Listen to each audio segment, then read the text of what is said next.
An online network called Internet. Allison, can you explain what Internet is? You've got mail. Well, it's very hip to be on the Internet. As big media companies get involved, are we going to see similar levels of highly polished content on the web that we see, for instance, in television? Yes. In March of 2001, Cartoon Network sent an email to every fan on its mailing list. The email was an announcement of a new project, Toonami Reactor. Toonami Reactor was going to be an anime-focused streaming service, but watching anime wasn't the only thing that you'd be able to do. In addition to being able to watch anime online, you'd also be able to play games, answer trivia questions, and read character profiles and reviews. It was going to launch on Monday, March 26th, but it was only going to be live for 3 months. The service's catalog was also going to be fairly limited. The only anime that would be available on launch would be 40 episodes of Dragon Ball Z and 26 episodes of Star Blazers. But this was only the beginning. This project was going to be an experiment to prove to everyone it can be a success so that it will be brought back permanently with more episodes and more features. Even though most anime fans were probably ecstatic, there was one big potential issue that they were worried about: internet speeds. In the initial press release, Cartoon Network stated that Reactor was created to provide an exceptional experience on your broadband high-speed connection. This led fans to believe that you'd only be able to access it if you had a broadband connection. And in 2001, that wasn't all that many people. According to a report by the US Department of Commerce, only 9.1% of US households had broadband internet, compared to the 40.7% of households with dial-up. Shortly after the announcement, Toonami Galaxy, a fan site, reached out to Cartoon Network for clarification. They responded by saying that they would make a few episodes available for those on dial-up or 56K, and a 56K episode of Dragon Ball Z was made available shortly afterwards. In April, Cartoon Network confirmed that 56K users would have access to the site, but their experience wouldn't be the same. There would effectively be two versions of Toonami Reactor, a 56K site and a broadband site. The 56K version would be similar and still contain things like games and text-based content, but it would have a smaller video player, lower quality video, and lose access to some extra features. One of the most striking elements of Reactor was its user interface. The website was divided into different sections, with each one displaying various bits of information, from the episodes available to stream to the games that you'd be able to play. The most interesting part is what happened once you selected an episode. Once it was loaded up, you'd be able to watch what you selected on one part of the screen. Other sections would provide you with supplemental content, like character profiles and trivia, as well as serve as a place for them to place advertisements. They tried to make all the content they provided as interesting to viewers as possible, and even consulted fans when they were developing it, according to Jim Samples, the general manager of Cartoon Network Online. In developing Reactor, we've had active, ongoing conversations with anime clubs at universities and with the bulletin boards and fan clubs to develop what the content should look like. It's been a lot of fun to do it this way. They also decided to ask their users for feedback fairly quickly after launch. On April 2nd, Even News discovered a poll on Toonami Reactor's website. In addition to general demographic questions, there were two prompts that stood out. The first one asked how much fans would be willing to pay to view anime on the service, and the second one asked which show they would like to see on Toonami out of the listed options, which included Cowboy Bebop, Trigun, Mazinger Z, Getter Robo, Battle of the Planets, Voltron, and Neon Genesis Evangelion. Side note, several of these shows would make their way onto Toonami in some form or fashion over the next several years, but the only series that aired every single one of its episodes on the network was Cowboy Bebop, and it didn't start airing for another decade, making its Toonami debut on May 27, 2012. It did air on Adult Swim though, making its Cartoon Network debut on September 2, 2001.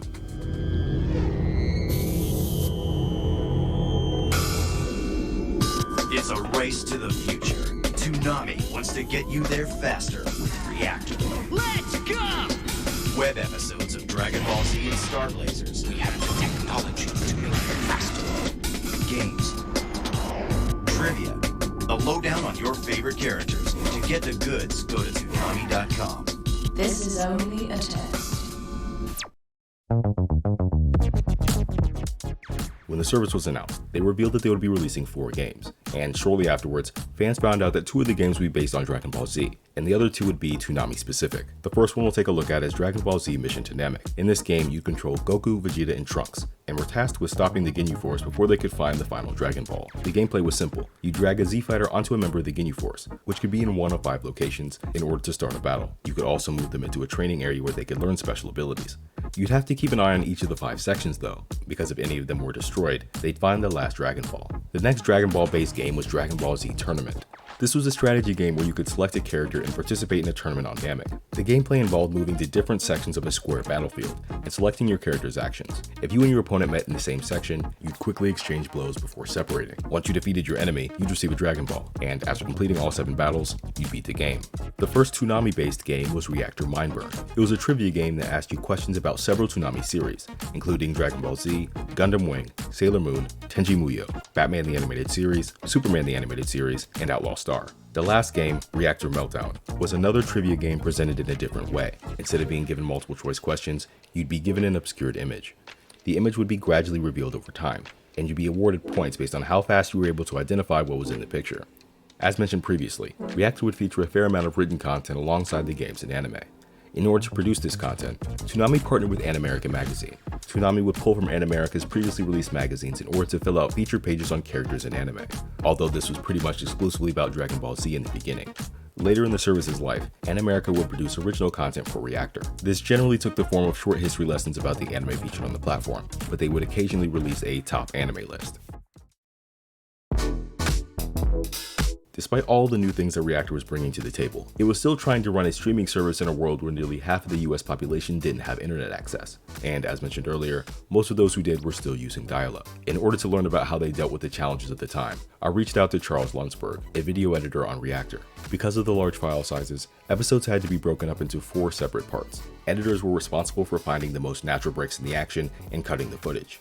In order to deal with varying internet speeds, each episode received several levels of encoding to try to accommodate as many users as possible. However, since most people were still using dial-up, most people would be streaming episodes at lower levels of quality. When taken all together, these compromises, the state of the internet at the time, as well as the fairly limited library of episodes, meant that Toonami Reactor would have a tough time pulling in and keeping a large audience. According to Rowan of 90sanime.com, I remember Toonami Reactor coming out and I didn't fully use it because broadband internet wasn't super common then, and I was on a slow dial-up connection. I remember getting on the website to check it out after seeing the promos, and I couldn't really get the videos to work. Either they were very pixelated or would take forever to load. But it was cool to see this kind of attention to anime just the same. I don't remember much buzz about the service in anime forums or with my friends at the time either, because the internet still wasn't widely regarded as a platform for streaming video entertainment at the time. So I remember this being regarded as more of a novelty, and I wasn't aware of anyone who was actually using the service as a primary means to watching anime. Another thing that Rowan mentioned was that, for most people, there was another, much more convenient way to watch anime online. The early 2000s was something of a golden age for file sharing sites. With the launch of Napster in 1999, Pandora's box had been opened. It didn't take long for similar sites to pop up, with LimeWire launching in 2000 and Kazaa joining the mix in 2001. This offered fans of the niche an unmatched selection of titles, as well as the ability to download full episodes. This enhanced the experience for users with slower internet speeds, even if they had to wait a little while for the episodes to download. With all of that being said, that didn't mean that Toonami Reactor didn't have an audience, and considering that this was all just a short experiment, things appeared to be going fairly well. Toonami Reactor was shut down in June of 2001, but it looked like the experiment had been a success. Reactor was a part of a larger push by Cartoon Network to drive people to their website. In 1999, they launched Web Premiere Toons, which were short, interactive cartoons. And the following year, they launched Cartoon Orbit, an online trading community.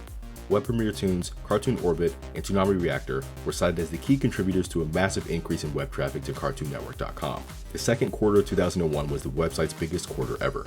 Time spent on the site increased by almost 10 minutes, peaking at a record 44 minutes and 42 seconds in June. The website set a monthly record, attracting 3,102,000 unique users, a 100% increase from the previous year.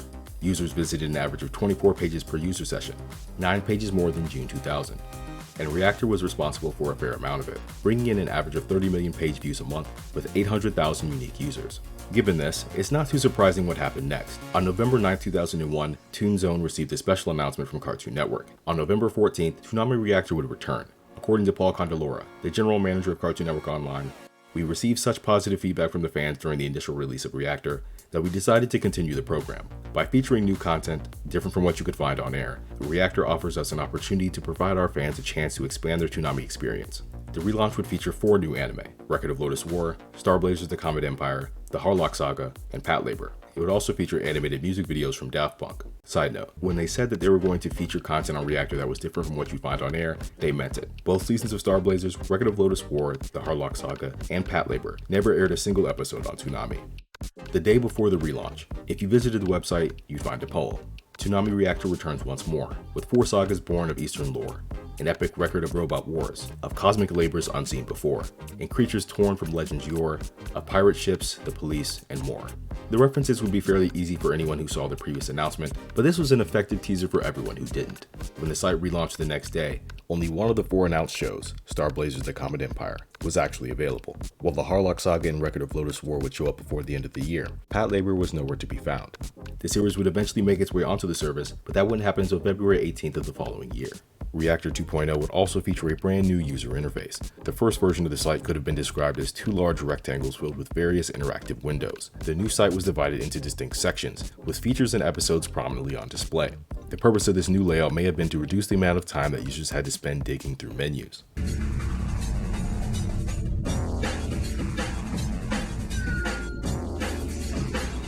Toonami.com has reached critical mass with all new full-length episodes of Reactor. Record of Lodoss War, Star Blazers, Patlabor, and the Harlock Saga, plus interactive games and music videos. Toonami Reactor Enhanced Video. The future is now. While they said that they were going to continue the program, Cartoon Network didn't say that this was going to be permanent, but at the same time, they didn't provide fans a cutoff date like last time. Toonami Reactor continued to operate well into 2002, but after Patlabor was added to the service, there weren't any more significant updates. The 4 games released on Reactor 1.0 were still the only games available, and the only new content appeared to be features by Animerica. The website remained online until the middle of 2004 before disappearing, but the service was dead well before that. It looks like Cartoon Network decided to distribute all of its content through Adult Swim or Toonami directly in late 2002. But that wasn't truly the end. As Jim Sample said when Reactor first launched, this broadband program lays the groundwork for future projects of a similar nature. On April 25, 2006, Cartoon Network and Viz Media announced that they were creating a brand new streaming service, picking up where Reactor left off. Go now and check out ToonamiJetstream.com, your online source for the finest anime and action cartoons on the net. Rock on! Toonami Jetstream. Go with the flow.